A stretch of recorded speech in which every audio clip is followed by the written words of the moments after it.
সাত কথা বাই সেজুতি চ্যানেলের নতুন আরেকটি ভিডিওতে তোমাদের সকলকেই স্বাগতম বন্ধুরা। আজ আমি তোমাদের মাঝে হাজির হয়ে গিয়েছি জামাই ষষ্ঠীর স্পেশাল চিকেন কষা রেসিপি নিয়ে। বন্ধুরা, আজকের রেসিপিটা কিন্তু একদমই আলাদা। স্পেশাল হবেই না কেন বলো? আজকের রেসিপিটা হচ্ছে জামাই ষষ্ঠীর স্পেশাল চিকেন কষা রেসিপিটা কিন্তু আমরা কম বেশি সবাই পছন্দ করে থাকি। আজ আমি তোমাদের মাঝে এই রেসিপিটা যেভাবে শেয়ার করছি, তোমরা একবার হলেও অবশ্যই এই রেসিপিটা বাসায় ট্রাই করবে। আমি গ্যারান্টি দিয়ে বলতে পারছি এই রেসিপিটা তোমাদের অবশ্যই খুবই খুবই ভালো লাগবে। আর বন্ধুরা, আজকের এই ভিডিওটা কিন্তু একদমই জামাই ষষ্ঠীর স্পেশাল ভিডিও। তোমরা জামাই ষষ্ঠীতে শ্বশুর বাড়িতে কী খাবার খেয়েছো সেটা কিন্তু অবশ্যই আমাকে কমেন্টের মাধ্যমে জানাবে। আজকের এই চিকেন কষা রেসিপির ভিডিওটি একদমই মিস করবে না বন্ধুরা। ভিডিওটি স্কিপ না করে শুরু থেকে শেষ পর্যন্ত দেখে যাবে। আশা রাখছি ভিডিওটি তোমাদের খুবই ভালো লাগবে। ভিডিওর মাঝেই আমি তোমাদের মাঝে শেয়ার করব আমাদের বাড়িতে জামাই ষষ্ঠীতে কি আয়োজন করা হয়েছে। তোমাদের বাড়িতে যা আয়োজন করা হয়েছে সেটা কিন্তু অবশ্যই আমাকে কমেন্টের মাধ্যমে জানাতে পারো। তাহলে চলো বন্ধুরা, আজকের এই জামাই ষষ্ঠী স্পেশাল চিকেন কষা রেসিপির ভিডিওটি শুরু করা যাক। বন্ধুরা, আমি এখানে প্রথমেই চিকেনটাকে খুব সুন্দর করে কেটে এটাকে ধুয়ে নিয়েছি। আমি চিকেন পিসগুলোকে ধুয়ে খুব সুন্দর করে এর থেকে জলটাকে ঝরিয়ে নিয়েছি। এখন আমি এর মধ্যে দিয়ে দিচ্ছি সামান্য একটু লবণ ও হলুদের গুঁড়ো। এরপর আমি এখানে শেষে দিয়ে দেব সামান্য একটু মরিচের গুঁড়ো। আমি এখন এইসব গুঁড়ো মশলার সাথে চিকেনটাকে খুব সুন্দর করে মেখে নেব। বন্ধুরা, তোমাদের মধ্যে কারা কারা চিকেন লাভার আর কারা কারা মাটন লাভার সেটা কিন্তু অবশ্যই কমেন্ট বক্সে আমাকে লিখে জানাবে। বন্ধুরা, আমি কিন্তু গুঁড়ো মশলাগুলোর সাথে চিকেনটাকে খুব সুন্দর করে মেখে নিচ্ছি। চিকেনের সাথে গুঁড়ো মশলাটা খুব সুন্দর করে মেখে নেওয়া হয়ে গিয়েছে। এখন আমি এটাকে কিছুক্ষণের জন্য ঢেকে রাখবো। মাংসটা যতক্ষণ এখানে ঢেকে রাখা হচ্ছে ততক্ষণে আমি চুলোতে কড়াই বসিয়ে দিয়েছি। আমি কড়াইটাকে খুব সুন্দর করে গরম করে নেব। কড়াইটা যখন খুব ভালোভাবে গরম হয়ে যাবে তখন আমি এতে দিয়ে দিচ্ছি সাদা তেল। তেলটা দিয়ে আমি তেলটাকে খুব সুন্দর করে গরম করে নিয়েছি। এরপর আমি এখানে মেখে রাখা চিকেন পিসগুলোকে খুব সুন্দর করে দিয়ে দিচ্ছি। বন্ধুরা, আজকের এই চিকেন কষার রেসিপিটি রান্না করার প্রথমেই আমি চিকেন পিসগুলোকে হালকা একটু ভেজে নেব। ভাজা বলতে চিকেন পিসগুলোকে আমি খুব বেশি সময় ধরে ভাজবো না, এটা হালকা একটু ভাজা হয়ে গেলেই আমি এটাকে নামিয়ে ফেলবো। আমি এখন চিকেন পিসগুলোকে হালকা একটু নাড়া দেওয়ার মাধ্যমে এপিট ওপিট করে খুব সুন্দর করে ভেজে নেব। চিকেন রান্না করার আগে চিকেনটাকে যদি এরকমভাবে হালকা একটুভাবে ভেজে নেওয়া যায় তাহলে কিন্তু চিকেনটা খেতে খুবই দারুণ লাগে। এভাবে চিকেনটা ভেজে নেওয়ার পর যদি সেই তেলেই চিকেনটা সম্পূর্ণ রান্না করা যায় তাহলে সেই রান্না থেকে কিন্তু চিকেনের দারুণ একটা ফ্লেভার আসে বন্ধুরা, চিকেন রান্না করার আগে চিকেন পিসগুলোকে যদি এরকমই হালকা একটু খুব সুন্দর করে ভেজে নেওয়া যায় তাহলে চিকেনের ভেতরে যে জুসি ভাবটা থাকে সেটা কিন্তু পুরোপুরি চিকেনের ভিতরে লক হয়ে যায়। এই কারণে রান্নার পর চিকেনটা খেতে কিন্তু দুর্দান্ত হয়। বন্ধুরা, আমি চিকেন পিসগুলোকে প্রায় 5 মিনিটের মতো এপিট ওপিট করে খুব সুন্দর করে ভেজে নিয়েছি। তোমরা হয়তো দেখতেই পাচ্ছ চিকেনগুলোর কালার কিন্তু একদমই একই রয়ে গিয়েছে। আমি শুধু হালকা একটু ভেজে নিয়েছি। আমি চিকেন পিসগুলোকে খুব বেশি সময় ধরে ভেজে নেব না, কারণ এটাকে যদি খুব বেশি সময় ধরে ভেজে নেওয়া হয় তাহলে কিন্তু চিকেনটা শক্ত হয়ে যাবে, আর শক্ত চিকেনটা খেতে কিন্তু মোটেও ভালো লাগবে না। তাই আমার চিকেনগুলো ভাজা হয়ে গিয়েছে। এখন আমি এগুলোকে খুব সুন্দর করে তুলে ফেলছি। আমার মতো তোমরাও চিকেন কষাটা রান্না করার প্রথমে এরকমভাবে হালকা একটু ভেজে নেবে। ঠিক এভাবে রান্না করে দেখবে বন্ধুরা, এর স্বাদ কিন্তু দুর্দান্ত হয়। তোমরা তোমাদের স্পেশাল কোনো ওকেশনে আত্মীয় স্বজনরা যখন বাসায় আসবে তাদেরকে কিন্তু তোমরা এই রেসিপিটা অবশ্যই করে খাওয়াবে। এতে করে আত্মীয় স্বজনরা তোমার রান্নার প্রশংসা করতে করতে হাঁপিয়ে উঠবে। আমি এখন একইভাবে বাকি মাংসগুলো খুব সুন্দর করে ভেজে নেব। এই দেখো বন্ধুরা, আমি চিকেনগুলোকে কিন্তু খুব সুন্দর করে ভেজে নিয়েছি। তোমরা হয়তো দেখতেই পাচ্ছ আমি চিকেন পিসগুলোকে কিন্তু খুব বেশি সময় ধরে ভাজিনি। প্রায় 5 থেকে 10 মিনিটের মতো সময় নিয়ে কিন্তু আমি চিকেন পিসগুলোকে খুব সুন্দর করে ভেজে নিয়েছি। চিকেন পিসগুলোকে ভেজে নেওয়ার পর কড়াইতে যতটুকু তেল অবশিষ্ট রয়ে গিয়েছিল আমি সেই তেলে মাঝারি টুকরো করে কেটে রাখা কয়েকটা আলু দিয়ে দিচ্ছি। তেলের মধ্যে আলুগুলো দেওয়ার পর আমি এখানে দিয়ে দিচ্ছি সামান্য একটু লবণ ও হলুদের গুঁড়ো। আমি এখন আলুটাকে খুব সুন্দর করে লালচে করে ভেজে নেব। বন্ধুরা, আমার বাড়িতে সকলেই চিকেন রান্নায় আলুটাকে খেতে কিন্তু খুবই বেশি পছন্দ করে। আমার বাড়ির মতো তোমাদের বাড়িতেও কারা কারা চিকেন রেসিপিতে আলুটা খেতে বেশি পছন্দ করো সেটা কিন্তু অবশ্যই আমাকে কমেন্টের মাধ্যমে জানাবে। দেখো বন্ধুরা, আলুটাকে কিন্তু আমি খুব সুন্দর করে ভেজে নিয়েছি। এখন আলুটাকে আমি খুব সুন্দর করে তেল ঝরিয়ে তুলে ফেলবো। আলুগুলো খুব সুন্দর করে বাটিতে তুলে নেওয়ার পর আমি এই তেলের মধ্যে দিয়ে দেব সামান্য একটু কুচো করে কেটে রাখা পেঁয়াজ। বন্ধুরা, আমি কিন্তু এখানে পেঁয়াজটাকে খুব বেশি কুচো কুচো করে কেটে নেইনি। পর এখানে দিয়ে দিচ্ছি 3টের মতো তেজপাতা। বন্ধুরা, আমি এখন পেঁয়াজটাকে খুব সুন্দর করে ভেজে নেব। চিকেন কষা রান্না করার সময় পেঁয়াজটাকে যদি এরকম হালকা একটু বাদামি করে ভেজে নেওয়া যায় তাহলে চিকেন থেকে কিন্তু খুব মিষ্টি একটা ফ্লেভার ছড়ায়, আর সেটা চিকেনের স্বাদটাকে কিন্তু দুর্দান্ত করে তোলে। দেখো বন্ধুরা, আমি চিকেনটাকে কিন্তু হালকা বাদামি করে ভেজে নিয়েছি। পেঁয়াজটা আমার খুব সুন্দর করে ভাজা হয়ে গিয়েছে, তাই এখন আমি এতে দিয়ে দিচ্ছি আধা চামচের মতো রসুন বাটা ও আধা চামচের মতো আদা বাটা।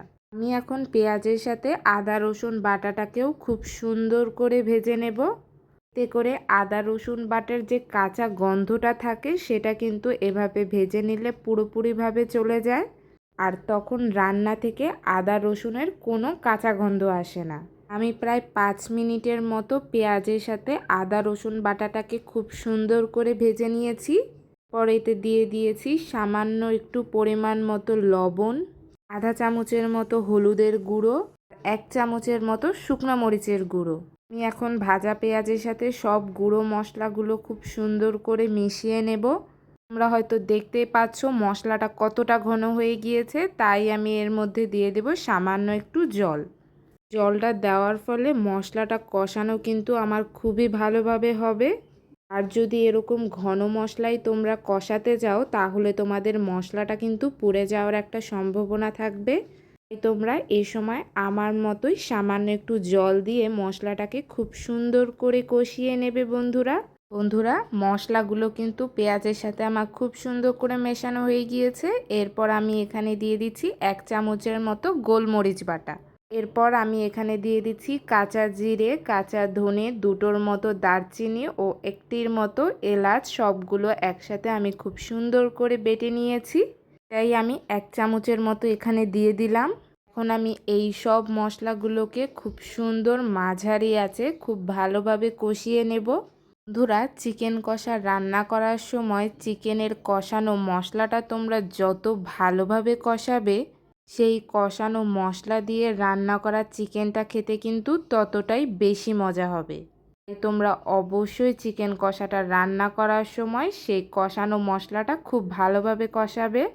আর খেয়াল রাখবে বন্ধুরা, কষানোর সময় যেন তোমাদের চুলার আঁচটা মাঝারি থাকে, কারণ চুলার আঁচটা যদি খুব বেশি থাকে তাহলে কিন্তু কষানো মশলাটা পুড়ে যাওয়ার সম্ভাবনা থাকবে, আর পুড়ে যাওয়া কষানো মশলা দিয়ে চিকেন করার রান্নাটা খেতে কিন্তু একদমই ভালো লাগবে না। বন্ধুরা, এখন আমি এতে দিয়ে দিব সামান্য একটু টক দই। আমি এখানে টক দইটা ব্যবহার করার আগে একটা বাটিতে সামান্য একটু টক দই নিয়ে আমি খুব সুন্দর করে এটাকে ফাটিয়ে নিয়েছিলাম। এভাবে ফাটিয়ে নেওয়ার ফলে টক দইটা কিন্তু কষানো মশলার সাথে খুব সুন্দর করে মিশে যায়। বন্ধুরা, তোমরা হয়তো দেখতেই পাচ্ছ আমার কষানো মশলার সাথে টক দইটা কত সুন্দর করে মিশে গিয়েছে। এখন আমি এর মধ্যে দিয়ে দিচ্ছি 1 চামচের মতো কাঁচামরিচ বাটা ও 1 চামচের মতো হট টমেটো সস।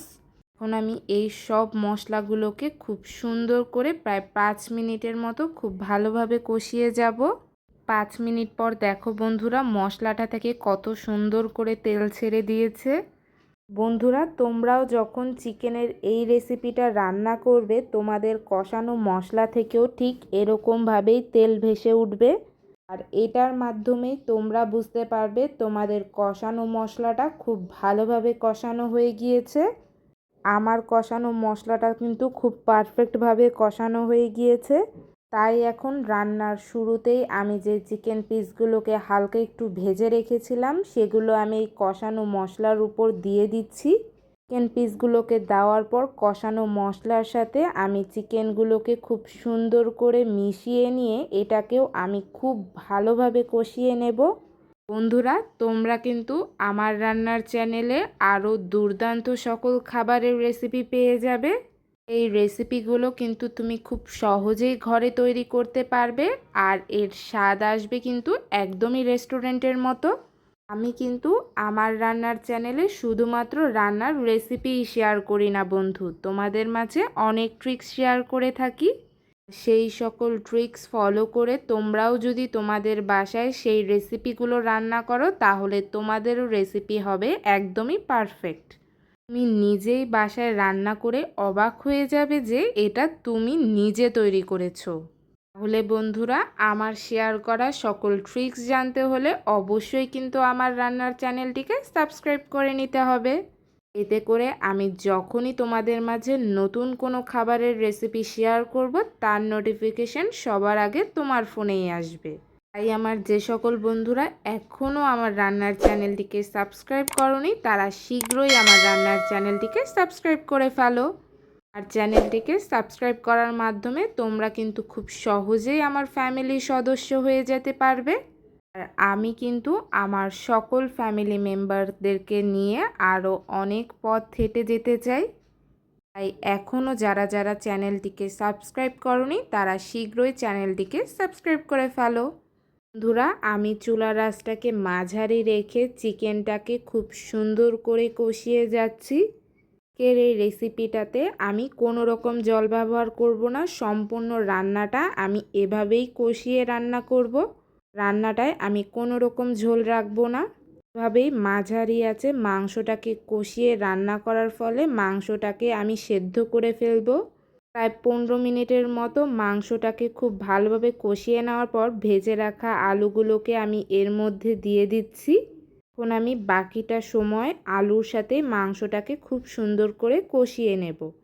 বন্ধুরা, তোমাদের মধ্যে যারা যারা আলুটা খেতে পছন্দ না করো তারা কিন্তু আলুটা ছাড়াও এই রেসিপিটা করতে পারবে, কিন্তু আমার মনে হয় সেরকম মানুষ কিন্তু খুব কমই পাওয়া যাবে। বন্ধুরা, মাংসটাকে আরও খুব সুন্দর করে ভালোভাবে কষিয়ে নেওয়ার জন্য আমি এটাকে প্রায় 10 মিনিটের মতো এটাকে কিছুক্ষণের জন্য ঢেকে রাখবো।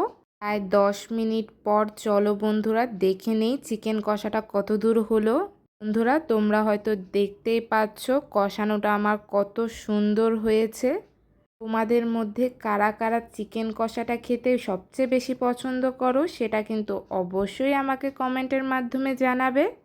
বন্ধুরা, আমি চুলার আঁচটাকে মাঝারি রেখে কিন্তু খুব সুন্দর করে কষিয়ে নেওয়ার মাধ্যমে আলুটাও কিন্তু খুব সুন্দর করে নরম হয়ে গিয়েছে আর চিকেনগুলোও কিন্তু খুব সুন্দর করে সফট হয়ে গিয়েছে। তোমাদের কাছে আজকে আমার শেয়ার করা এই চিকেন কষার কালারটা কেমন লাগছে সেটা কিন্তু অবশ্যই কমেন্টের মাধ্যমে লিখে জানাবে। আমার কাছে তো এটা দেখতে দুর্দান্ত লাগছে।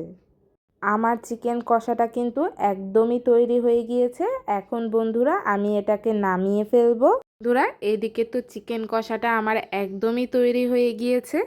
তাহলে চলো বন্ধুরা এখন এক পলকে দেখে আসি আমার বাড়িতে আজ এই জামাই ষষ্ঠী উপলক্ষে কি কি আয়োজন করা হয়েছে।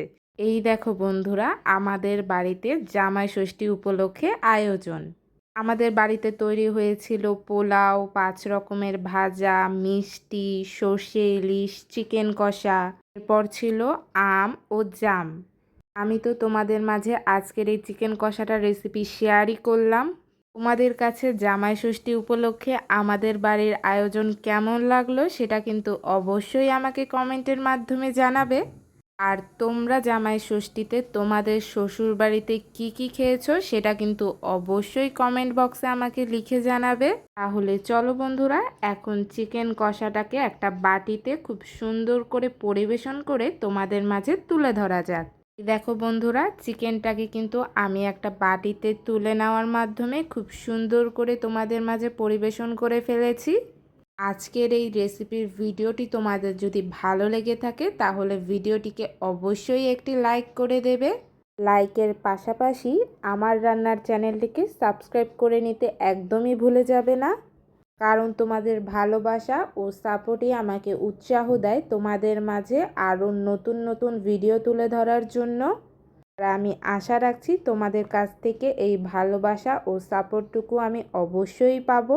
আমার যে সকল বন্ধুরা অলরেডি আমার রান্নার চ্যানেলটিকে সাবস্ক্রাইব করে প্রতিনিয়ত ভালোবাসা ও সাপোর্ট দিয়ে যাচ্ছ তাদেরকে জানাই অসংখ্য ধন্যবাদ। তোমরা তোমাদের ভালোবাসা ও সাপোর্ট এভাবেই আমাকে দিয়ে যাও, আমি তোমাদেরকে নিয়ে আরও অনেক দূর এগিয়ে যাব।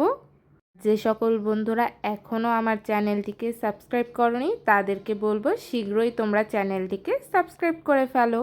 এতে করে তোমরা খুব সহজেই আমার ফ্যামিলির মেম্বার হয়ে যাবে। আর তোমাদের মাঝে আমি এরকমই দুর্দান্ত সকল ভিডিও শেয়ার করব। আজকের ভিডিওটি অনেকটাই বড় হয়ে গিয়েছে, তাই এটাকে আর বেশি বড় করছি না। আজকের ভিডিও এতটুকুই ছিল। দেখা হবে অন্য কোনো একদিন নতুন কোনো খাবারের রেসিপি নিয়ে। ততক্ষণ সবাই ভালো থাকবেন এবং সুস্থ থাকবেন।